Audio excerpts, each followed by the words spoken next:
if you were looking at everything that you went through, your childhood, I want you to explain a little bit how hard it was for you personally at that age to watch your mom go through that. Because, by the way, you don't know this, but I know something about the mother and oldest daughter, or in your case, only daughter, so you're the oldest by default. The mother-oldest daughter relationship is a very unique, what they call a symbiotic relationship. You actually share the same feelings, and you don't get to have your own feelings. So everything that happened to your mother while you're growing up, you were actually feeling it as if it was happening to you. So did you ever think about your mom when you were a kid? Have you ever thought about her growing up, or has she just been like, I don't even think about my mom, no big deal. She's just there. No, of course. Yeah, I was reading my journal actually within the last few months, and reading, what my 11-year-old self was saying during that time, 11, 12, 13, and I just kept writing, I love my mom so much. I love my mom so much, and I feel so bad, and I love my mom so much.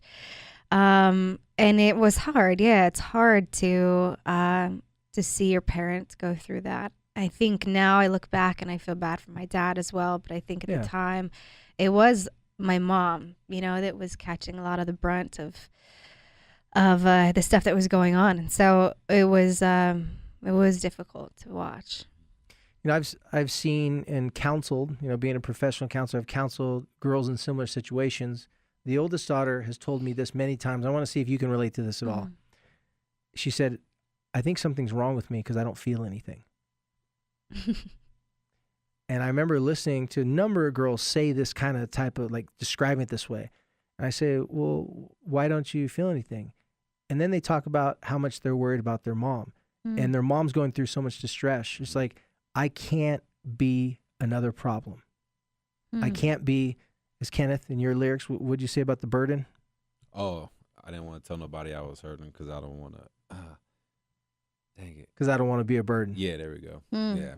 I don't So that's cool. That's what these girls, he said it in his lyrics, but that's what these girls were telling me. It's like, how am I supposed to be the squeaky wheel? How am I supposed to break down and cry? I have to condition myself.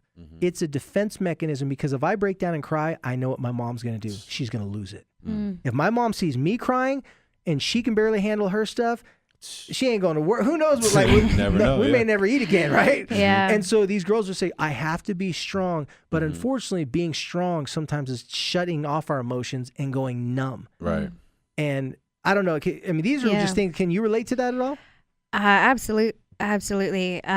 For me, there was a period of time, probably about 15 till I went through some things in LA that completely broke me down, that I didn't feel. And I remember my brothers making fun of me, and they said she never cries over anything unless it's something funny or something spiritual. And so those were, you were allowed to cry in those situations. Yeah, it's so true.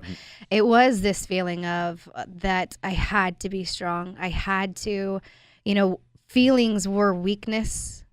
If I were to feel sad, that was considered a weakness to myself. So there was almost this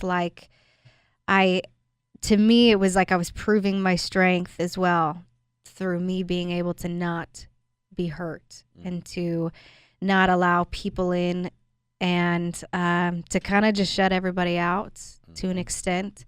And that was my way of empowering myself, I guess. Well, it's obviously one of those human things of protection, right? Because, you're 11 years old. When did you start dancing? I started when I was 9, but then really serious when I was 12. Okay. So in that whole entire time, do you think when your mom came to a recital, she came to see you perform, do you think it ever made her happy? Yeah. You were your mom's. You were the perfect high for her. Yeah. She could not even think about the struggles she was going through, having all the bills to pay. She could just watch her girl dance. Right. And so you knew that she needed that high, that she needed you to be that person that could give her that high. So why would you want to give her a low? Yeah. Right? It wouldn't make any sense as the oldest daughter, like, man, I got to keep it together with my mom, not just keep it together emotionally, but I got to be that thing that she can hang her hat on and be like, that's my girl. Yeah.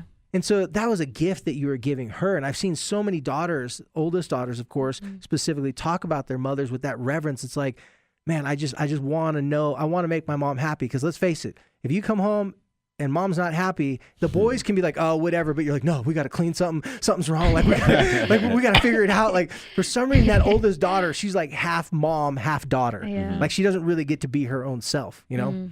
You feel what I'm saying? Yeah. Yeah.